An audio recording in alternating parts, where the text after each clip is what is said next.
Hello investors. तो guys आज हम बात करने जा रहे हैं रिलायंस कम्युनिकेशन लिमिटेड के बारे में।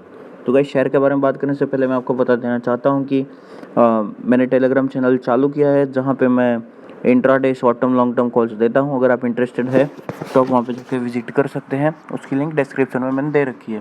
तो गाइस आज इसकी बात करेंगे, इसका करंट सिनारियो क्या है और क्वार्टर रिजल्टली क्या कहता है इसका, और जिन्होंने इसको ₹3 इस पे बाई किया है या फिर बहुत पहले बाई किया, उन सब के बारे में आज हमको पता चलेगा इस रिज़ल्ट से।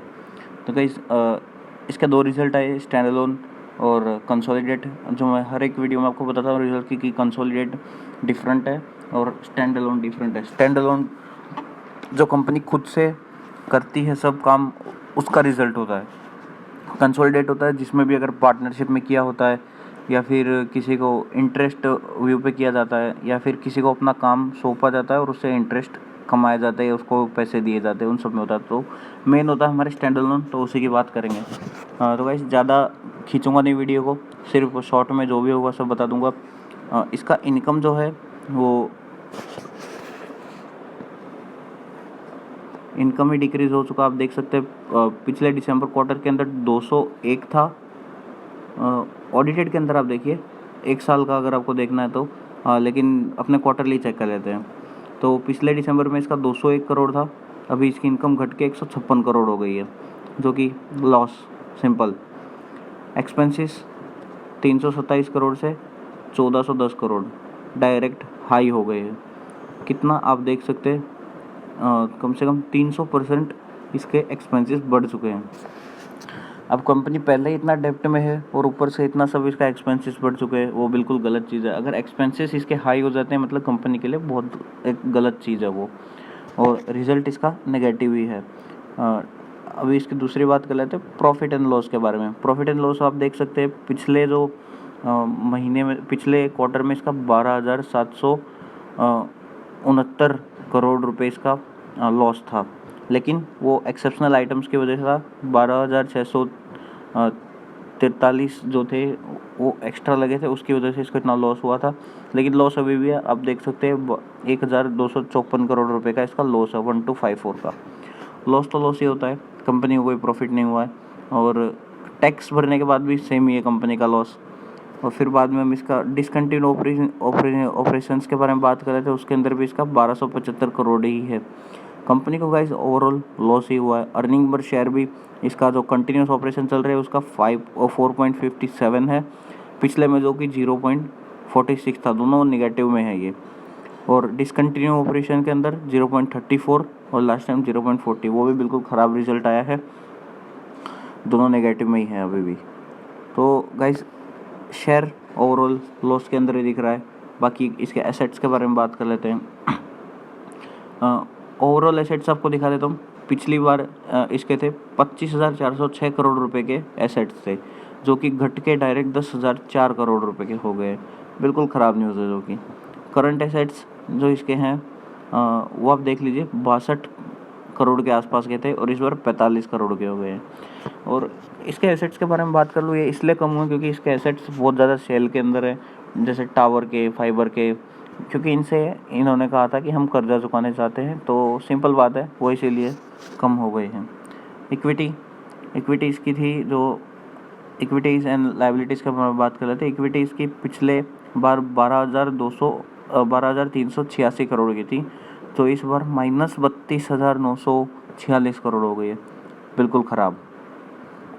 और जो लाइबिलिटीज़ है वो पिछली बार 105 करोड़ की थी, वो भी बढ़ के 161 करोड़ हो गई है। Current liabilities, total equity and liabilities आप दिखा सकता हूँ मैं आपको अभी यहाँ पे।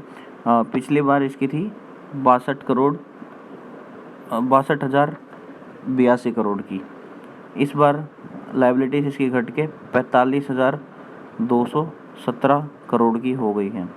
ये थोड़ा हमको डिक्रीमेंट में देखने को मिला, बाकी कुछ नहीं है।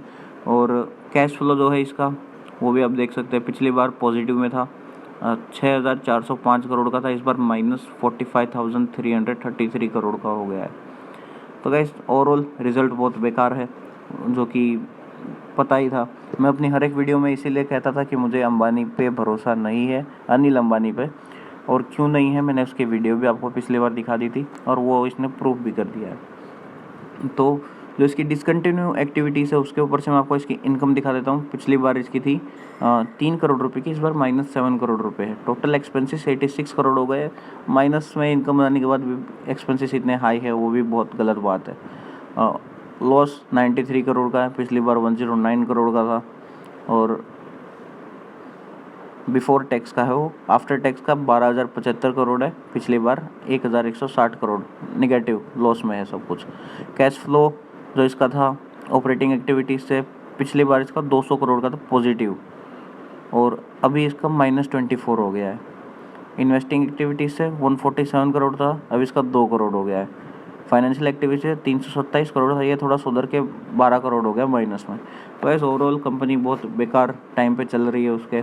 और इसके अंदर रूमर्स बहुत सारी आ रही हैं कि अब ये कंपनी टेक ओवर करेगी, जियो वाला ये वो ये सब।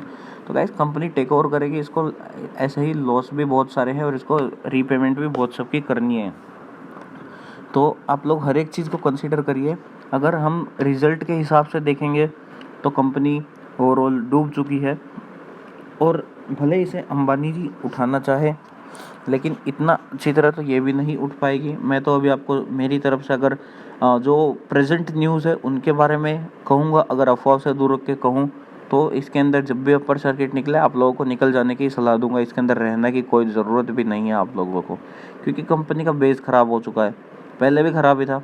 मैं तो जब ये 1 रुपये से जब ये उठी थी मैंने तभी वीडियो एक बनाई थी कि इस पर मुझे ज़रा भी भरोसा नहीं है। अगर अभी आप खुद ही देख लीजिए, अगर इसके अंदर यूसी नहीं लगता है तो आप लोग के पैसे जितने भी थे वापस वहीं पे जाके रुक जाएंगे और इसमें कोई सीन नहीं होने वाला है।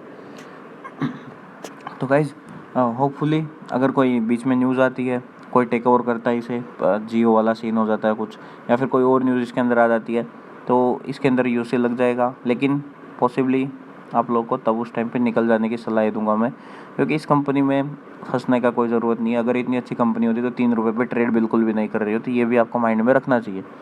तो ये था इसका रिज़ल्ट, जो भी मैं आपको बता चुका हूँ रिज़ल्ट के बेस पे सब बताया है। बाकी पर्सनली मुझे इससे कोई दुश्मनी नहीं है। तो गाइस वीडियोज़ आती रहेंगी, चैनल पर बने रहिए।